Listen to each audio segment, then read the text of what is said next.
Good day, class! Welcome sa Classroom Sir J. So this time, pag-aaralan natin how to find the ratio of a numbers if it is a fraction. So let's have this for examples. Let's have number 1. So for number 1, we have a whole number and a fraction. So let's find its ratio. So again, isusulat natin to into a fraction form. So yung ating unang number will be the numerator.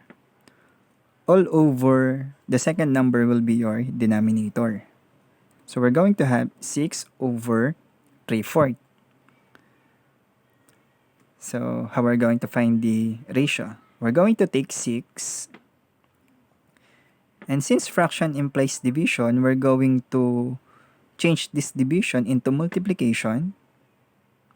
And then we're going to get the reciprocal of the denominator. So yung 3/4 natin magiging 4 over 3. Now, since yung 6 natin is a whole number, para maging fraction to, so simply let's put a denominator of 1. Now, let's take a look those numbers kung meron tayong pwedeng i-cancel out on numerator and denominator. So, ang pwede ay yung 6 and 3. Ang common factor nila ay 3. So, pag dinivide natin sa 3, yung 3 magiging 1. Then, yung 6, pag dinivide natin sa 3, magiging 2. So, hindi naman pwedeng i-cancel yung 2 at 4 kasi pareho siyang numerator. So, wala na tayong may cancel. Let's now simplify. Let's simply multiply 2 times 4. We have 8.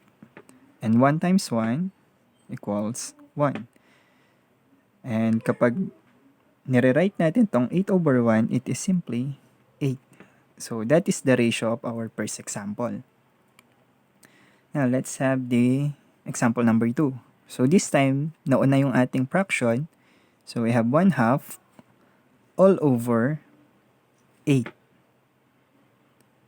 So, again, we're going to take the numerator 1/2 times, since we have a whole number dun sa ating denominator, pag kinuha natin yung ating reciprocal, magiging 1 over 8. Now, let's look for numbers na pwedeng i-cancel out. Since wala, dahil ang numerators natin ay 1, so i-multiply lang natin 1 times 1, the numerators, and 2 times 8, we have 16. So, yun na yung ratio ng ating number 2. Let's have number 3. For number 3, we have both fractions. So, ang ating magiging numerator, we have 2/3 all over 6 over 7. Reminder lang, class, to write the fractions over fractions, kailangan yung main fraction bar natin ang pinakamahaba among those fraction bars. Now, let's simplify this part. 2/3. Again, change division into multiplication.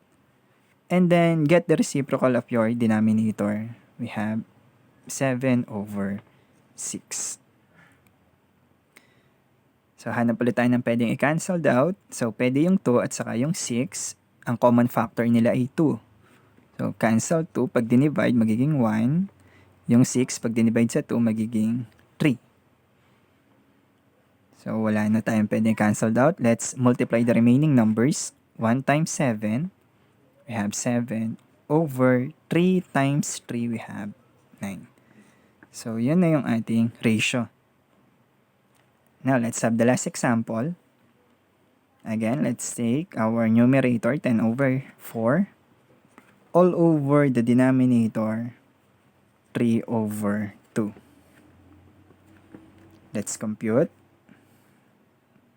We have 10 over 4 times the reciprocal of the denominator. So, we have 2 over 3. So, pwede nating i-cancel dito yung 10 at 4. Ang common factor nila ay 2. Pwede rin yung 2 at 4. Kasi ang common factor nila ay 2 rin. Let's begin with 10 and 4. So, pag dinivide natin sa 2, magiging 5. Pag dinivide natin sa 2, magiging 2. So, pwede pa ulit nating i-cancel yung 2 kasi common siya dito sa 2. Pag dinivide natin sa 2, magiging 1. Pag dinivide natin sa 2, magiging 1 din.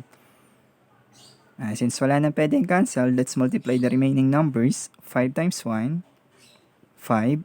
1 times 3 is 3. Remember this class, kapag ang ating fractions ay improper fraction, which means mas malaki yung numerator kaysa denominator, hindi na kailangang gawing mixed number as long as nawala silang common factor aside from 1. Kagaya nito, 5 and 3, ang common factor nila ay 1. So, ito na yung ating magiging ratio. So, I hope may natutunan tayo sa lesson ngayon. Thank you for watching.